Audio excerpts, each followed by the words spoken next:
In any city, in any country, go to any mental institution or halfway house you can get yourself to. When you reach the front desk, ask to visit someone who calls himself the holder of the wheel. The worker will promptly call for security, causing two large, muscular men wearing white to appear instantly and drag you away. Do not resist them. The security men will drag you through many hallways and rooms, each getting darker and unkempt as you progress. Anybody else who walks by will turn away and hide his face upon seeing you. Should any of them instead look you directly in the eye, immediately shout at him, "My card has yet to be drawn." If the patient or staffer then walks up to you to touch you, then it has been set in motion. Success was not in your future. It would be best to just close your eyes rather than witness the horror of the tearing of your limbs.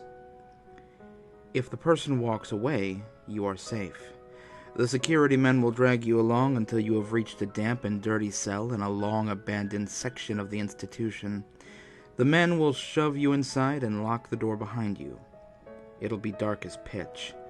The walls will be dripping with blood from the previous seekers that have tried and failed to recover this particular holder's object. You cannot see it in the dark, but you will be able to hear the incessant dripping. Walk forward. As you get closer, the center of the room will gradually brighten, though the walls will still be in shadow. In the center of the room is a gigantic wheel contraption spanning nearly half the room, with prayer cards inscribed in a forgotten language at the very end of each spoke. An ancient-looking, dark-skinned man will be seated near the wheel in the center of the room, slowly turning the wheel with his hand. Ask him, "For whom does the wheel turn?" If the old man does not deem you worthy, he will simply stop turning the wheel and look at you. His thoughtful, understanding gaze will slowly turn into that of hatred and loathing. His gaze will slowly tear apart your very existence, ripping apart every fiber of your insolent soul, thoroughly bathing the room in another fresh coat of crimson. If, however, the old man does in fact deem you worthy, he will stop the wheel and pull a card from it. After carefully folding it, close your eyes, and he will hand it to you. Keep your eyes closed until you feel something tap your right shoulder. You will still be holding the card, but you will be outside of the mental institution or halfway house that you entered earlier. Except now, no matter what time you entered, it will be dusk. You may now look at the card. The card will have an intricate image of a small child hanging by the neck by a noose in a courtyard. On the back, the card will be blank except for a small symbol in the corner in the same forgotten language that is on the front. That card is Object 141 of 538. Its meaning will be clear only when they come together, though it spells disaster for us all.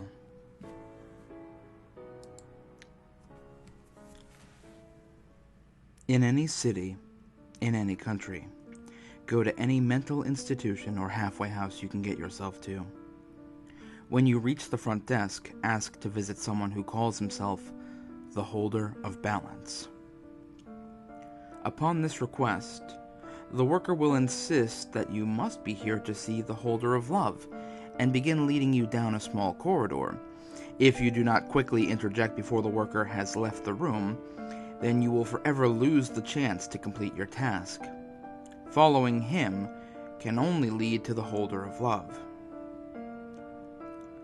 Should you speak in time, the worker will slam the door to which he was headed and remove a large umbrella from his left breast pocket, steal it from him, and open it horizontally before he has a chance to take it back. The inside of the umbrella is the doorway through which you must pass. The room to which you have come is dark and moist. All that is visible is a decaying and protruding head through the wall, his left hand covering his eye, and his right holding a set of golden scales. As you approach him, you will notice two small men, one on each side of the scale, about 1.5 inches tall. The man on the left is clothed in black, and the other is in white. Walk into the light that illuminates the men and let them see you clearly. The man in black will threaten to end his life with a shiny black pistol that he will pull from his pocket. Should he die and fall off the scales, the imbalance will cause the room to collapse. To keep the scales from tipping, you must convince the man in white to kill himself, or the man in black to spare his own life. If the balance is kept, say to the man holding the scales, "I have kept the balance." He will open his mouth to respond, but only a feather will float from his mouth. The feather is object 142 of 538. Keep it should you ever need balance.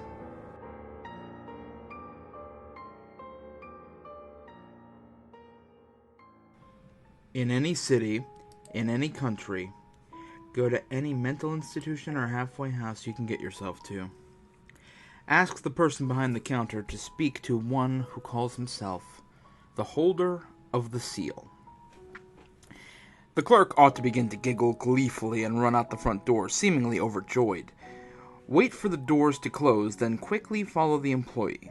You'll find that the doors open in a lush Mediterranean forest, with the scent of salt in the air and the crash of waves just audible above the cries of the local fauna.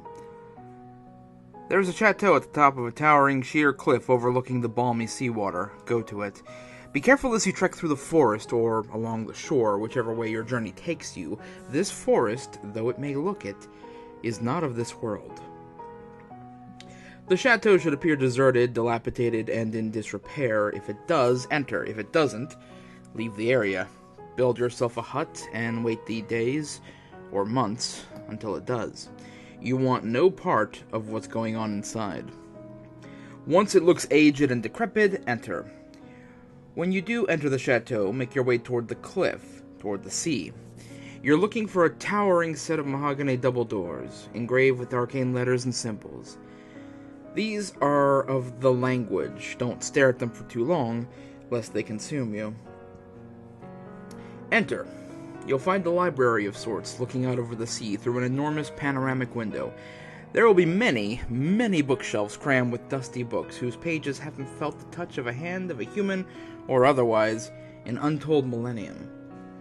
Don't dwell too long on these. There are 2,000 of them, and if you stop to satisfy your curiosity, you'll join the other corpses in the room. You might even see one at your feet, the remains of a previous seeker who couldn't resist. There's no way to know for sure, though. This holder likes to tidy up every now and then. There will be reading chairs too, larger and softer than you could have imagined possible, made of materials long gone from this world. These, too, may have corpses in them, each one hunched over a book. There will be one bookshelf with only a few books on it, the rest scattered all over the floor in front of it, or held in the dead hands of the corpses in the chairs. This is the one you care about. At some point during your time in this library, you'll run into the holder of the seal, an aged, decaying old man with reading glasses and a flowing robe that looks like it might have once been beautiful. He, like his brethren, will respond to only one question. Am I the one to stop them? Ask it, and he'll ask you to help him put the books away. It would be awfully rude to decline. As you're about to put the last book in place, stop and ask the man again, am I the one to stop them? He'll tell you, in maddening detail, what it will take to stop them. The sacrifice, tribute, suffering, torment, and vengeance that must be visited on mankind to keep them from coming together. Finally, he'll answer your question. You hold in your hands the means to stop them. If you've been paying attention while reshelving the books, you'll have noticed by this time that you have placed 537 on the shelf. Place the 538th book on the shelf, and the 538 objects' powers will be sealed, their special properties lost, their evil banished, and their holders and seekers freed. And there, as they say, is the rub, because some holders are better off imprisoned by their objects, and quite a few seekers won't be happy to find that the precious objects they've gone through so much trouble to collect are now ordinary objects. In fact, they'll probably be rather angry, and they'll definitely be on their way to the chateau. Now you have to make a choice. You can leave right now, and you might make it back to the doors you entered this world through before the swarm of enraged holders and seekers arrive to punish the ones whose upturned their world. If you leave, they'll find only the holder of the seal, tear him to pieces, and rip the books off their shelves, restoring the 538 to power, and returning motion to the wheels that grind the cosmos ever closer to their reunion. You may escape with your life, but you won't obtain this object. If you truly seek to stop them, however, then you must stay in the library.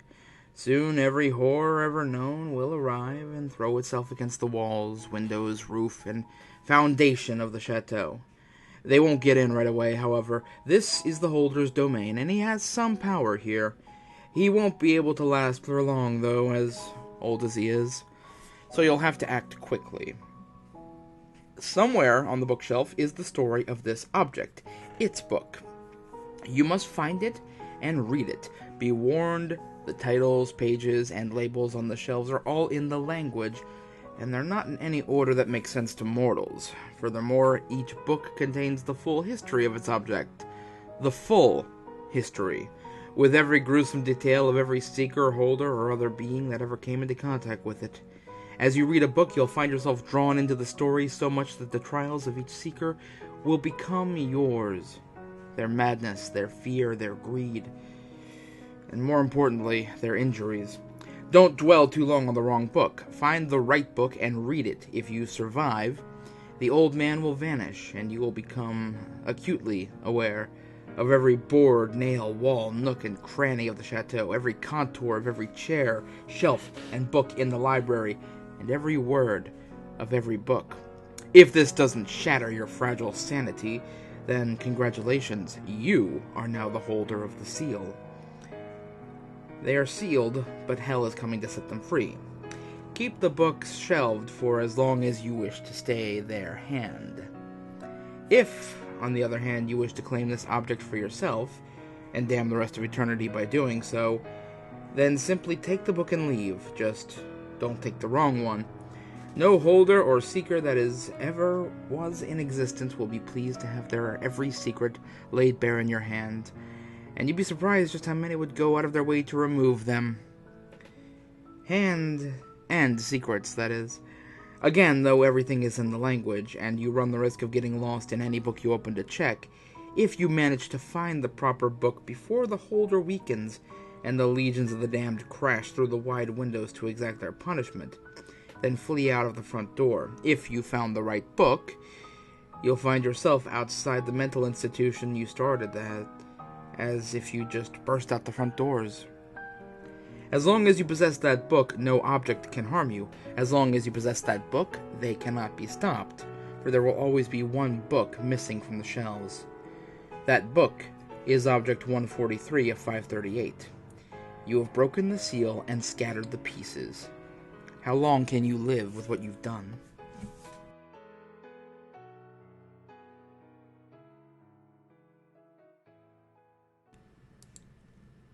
In any city, in any country, go to any mental institution or halfway house you can get yourself to. Ask at the front desk to see someone who calls himself the holder of the cost. The worker will sigh, sounding as though the weight of countless cons bore down on their shoulders, wearily exit from behind the counter, and trudge towards the interior of the building. Follow them. They'll make many turns and take you down many hallways, more than should fit in a single building, before stopping and opening a door for you. Inside will be a rotting wooden staircase down through a moist earthen tunnel. Begin your descent. The worker will shut the door behind you, leaving you in total darkness. Even if you have a flashlight, you probably don't want to turn it on. Keep your hands off the walls and walk. With every step you descend, you will feel a weight on your shoulder. The weight should very quickly become a crushing burden, and it's a long way down. If you reach the bottom without being suffocated by the burden, you will find that the stairs lead to an underground rotunda, a circular room with a domed ceiling. Here, too, the walls and floor will be made of dirt, dripping occasionally. That's not water, by the way. The ceiling will have a small round hole in it through which sunlight will stream down upon an ancient man sitting in a luxurious red fur chair in front of a wrought iron table. In his hand, he clutches a plain stainless steel kitchen knife. Even if he's awake, he'll be too weak to offer any resistance as you take it from his scarred hands and slit his throat. You may feel a stinging sensation across your own throat as you do so. Take a look in the full-length mirror across from where the man died, and you may notice a thin cut along your throat, healing over, if you're fast enough. Steady yourself against the frame as a wave of dizziness washes over you. If the old man had been awake, you could have asked him, "What will it cost to stop them?" And he would have told you what you're getting into. The cost is high, though, so very high and so horrible to contemplate that you would almost certainly have lost your mind and ended your journey on the damp floor in front of him. Even if you hadn't, you certainly would not have taken the knife, having known. When the dizziness passes, remove the mirror from the wall and ascend the staircase behind it. That knife is Object 144 of 538. It will cut anything, but with every use, you will feel its bite.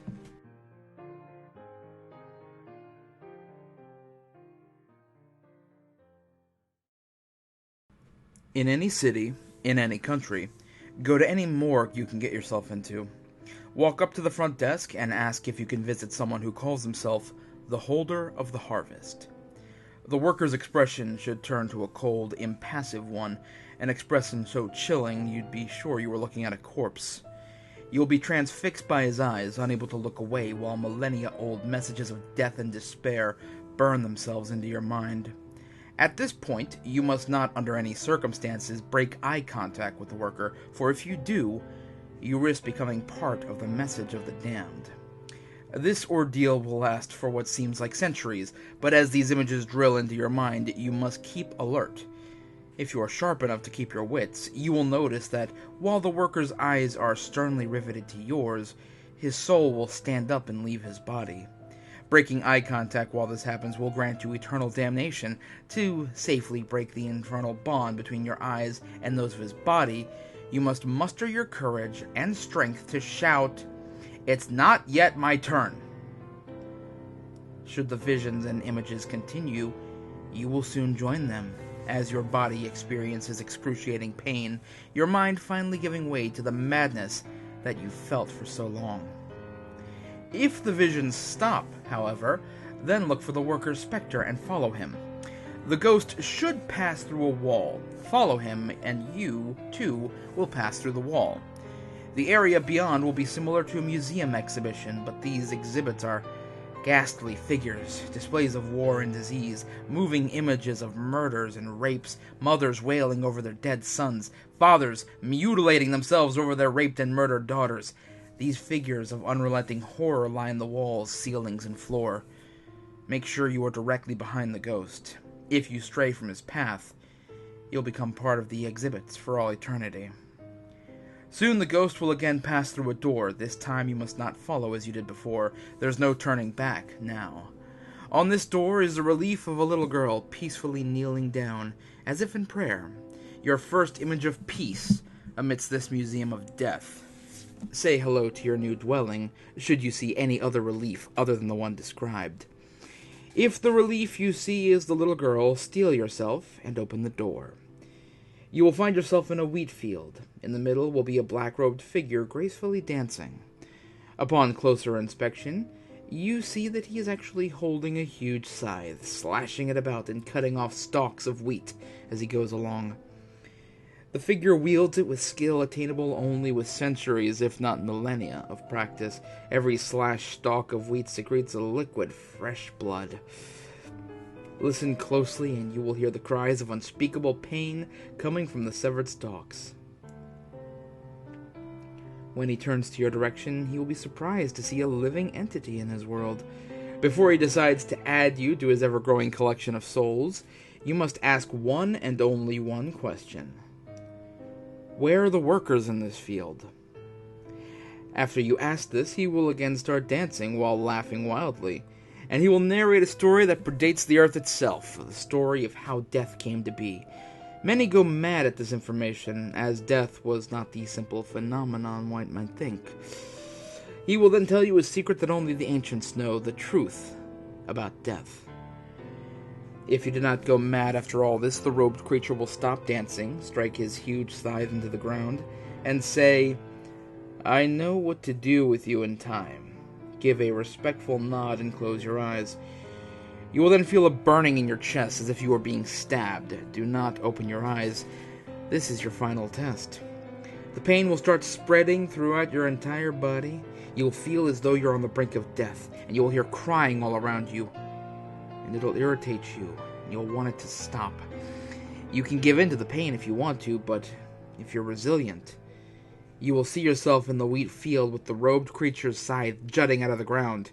Take it and start hacking away at everything you see, and do not stop until the pain in your body goes away. When you're finished, you will realize that the stalks of wheat you cut down in your frenzied state were actually every person you have ever loved. Feel no remorse, nothing whatsoever, for if you do, the robed creature will mow you down without hesitation. Find the head of the person you love most and strike it with the scythe you wield. You'll be overcome by the darkness coming out of the point of impact.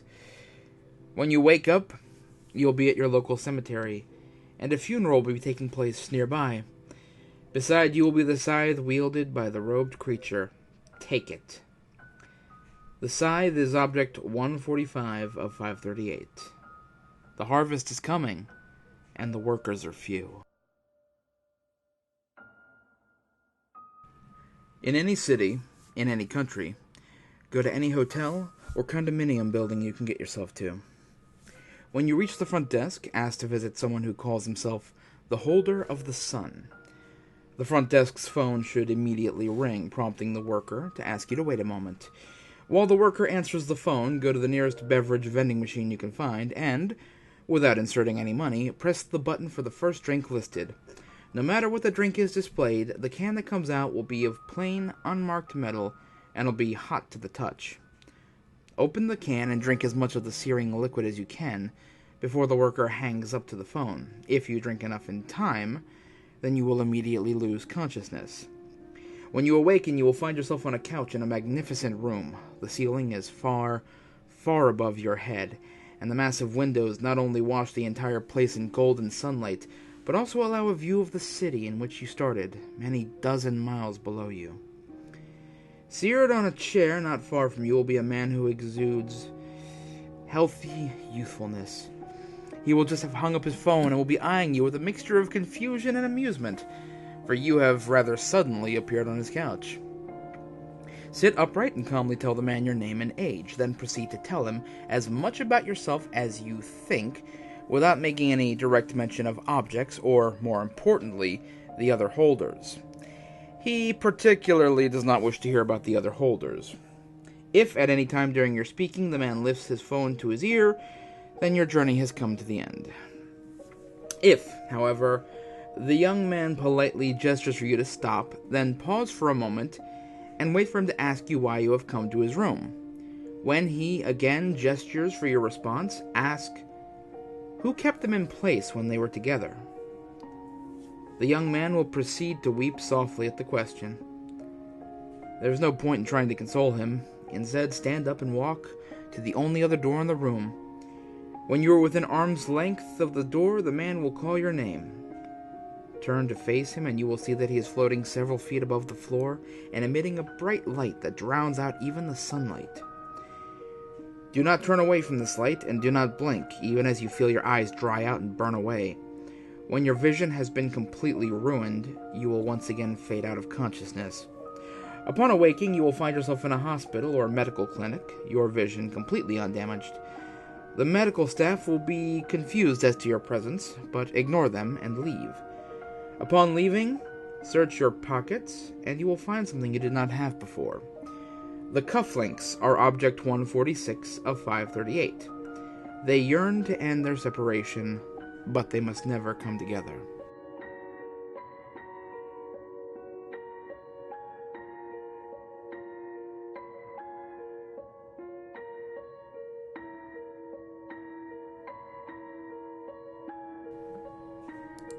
In any city, in any country, go to any barn or farmhouse you can get yourself to. When you walk in, whether or not anyone is there, ask to see someone who calls himself the holder of the ego. The room will become immediately filled with water that is both clear and opaque white at the same time. You will find that you can still breathe while submerged in it. You will feel your consciousness slip away and at once will see nothing and everything. And you will know that this is what death feels like. An eternity will pass. You will find yourself standing in the same farmhouse with a lit cigarette suspended in midair. Take it and inhale deeply. The smoke will bring about the worst pain you've ever felt in your lungs, but don't exhale, or the smoke will hardly be the only thing expelled. Only after you hear a bell, you may exhale. The smoke will take the form of yourself, only ethereally at first, but gradually developing bones and organs and muscle. Its skinless face will shout at you, "Who wants to know?" Say nothing. Don't even blink. He will shout the same question at you in a louder voice than you've ever heard. Say nothing. The voice will shout at you with a force that could shake the foundations of the greatest buildings in all the world. Should you go without moving until this point, you may reply, "I want to know." If you have moved, you'd already be experiencing an eternal darkness.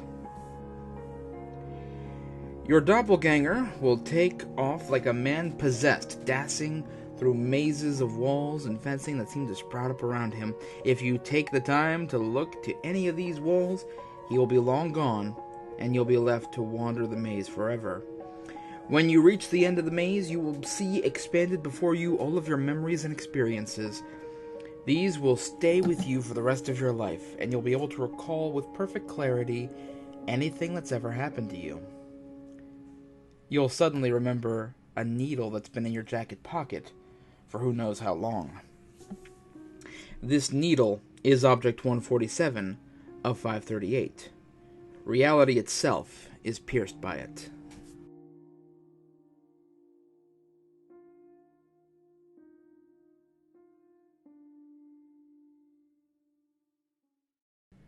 In any city, in any country, go to any museum you can get yourself into.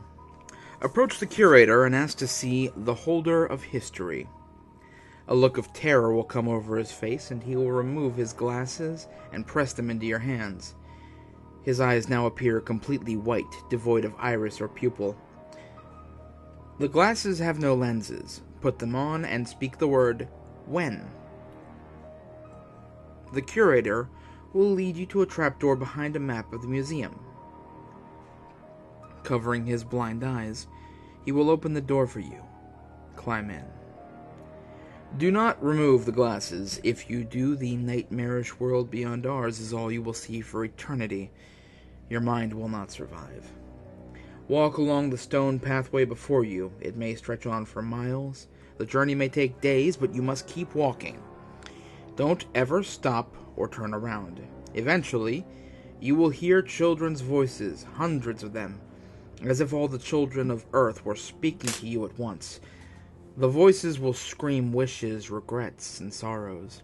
Still, you must push on. If, in the darkness, you feel two small hands grasping your head, stand completely still and say, "I know why, but I seek when." If the spirit is merciful, the hands will be released, and you can walk onwards. You will know you have reached your destination when the passage reaches a dead end. Slowly turn around. Every single child that has ever died will fill the passage you have just walked. Their bodies are naked, their eyes milky white and shining. Hopefully, one of them will say, "So you seek when?" Confidently reply, "Yes." The crowd will part, and a young girl, different from the others, will approach you, clothed in a blue dress with eyes as black as oblivion itself. She will hand you a notebook. It is also blue, but with an undecipherable language on the front cover. Blink, and you will find yourself outside the museum. The notebook contains information on everything that has ever occurred in the history of mankind. The notebook is Object 148 of 538. Even you cannot read it. Yet. In any city, in any country, go to any phone box you can get yourself to. Make sure that you do this about 15 or 20 minutes past midnight, and that nobody is accompanying you or watching you. Enter the phone box, close the door, pick up the receiver, and touch nothing else. Hold the receiver to your ear and whisper, "I wish to meet the holder of nightmares." After a minute, if no voice has replied, leave the phone box as fast as you can. Do not question why. If you hear a man's voice reply in a language that you do not recognize, then you have succeeded. Close your eyes and do not move. You should feel a sort of pressure close over you, and then the sudden sensation of falling. Should you open your eyes while experiencing this, you will find yourself lying outside of the phone box, with your arms mangled and their flesh torn apart. If you manage to keep your eyes closed, you will feel yourself land softly onto what feels like a chair. Feel free to open your eyes. When you do, you shall see that you are in a small room, filled with thick smoke that goes up to your waist. In front of you is a 4-poster bed upon which an item will lie. The item will be different for everyone that enters this room. Whatever it is, pick it up and hold it tightly in the hand you used to write with. Get into the bed and sleep. An easy task, as the fog will make you feel tired when inhaled. As you lie in this bed, you will dream of unspeakable horrors, which will become more twisted and grotesque as they progress. As long as you keep the item in your writing hand, you shall be protected, but if, as you dream, you feel some force prying the item from your hand, say loudly, "I mean no harm, I only wish to meet the holder of nightmares." The horrors of your dream are nothing compared to what you will face should the item leave your hand. Your final dream in that bed will be near lifelike. You will be standing in front of the person you love most. Do not look into their eyes. Do not hesitate for too long, or your quest will end here. And you will be stuck watching nightmares for the rest of your existence. Take the item you picked up from the bed and beat the person to death with it. At this point, it will have turned into a metal pipe or wrench. When the bloodied body at your feet stops moving, close your eyes for a few seconds and then open them again. The person you just killed will appear as an old man, his gray hair and beard matted with blood and skull fractured and broken. This is the holder of nightmares. Keep your weapon in your writing hand and push your other hand onto his heart. You will find yourself standing in the phone box, with its receiver ripped off the cord and held in your hand in place of your weapon. Walk away from the phone box and watch, if you want, as it destroys itself. The glass will break, the coin box will crumple, and the phoneless cord will whip itself through the air. The phone in your hand is Object 149 of 538. Do not let dreams stand in your way.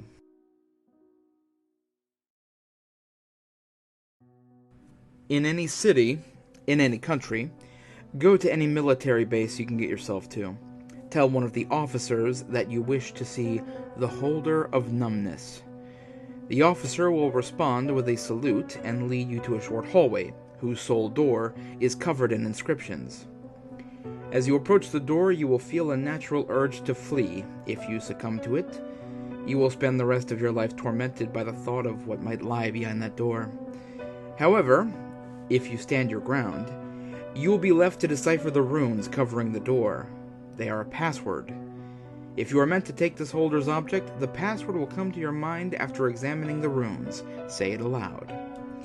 If the password is correct, the door will slowly open. Beyond it is a small room with human flesh covering every surface.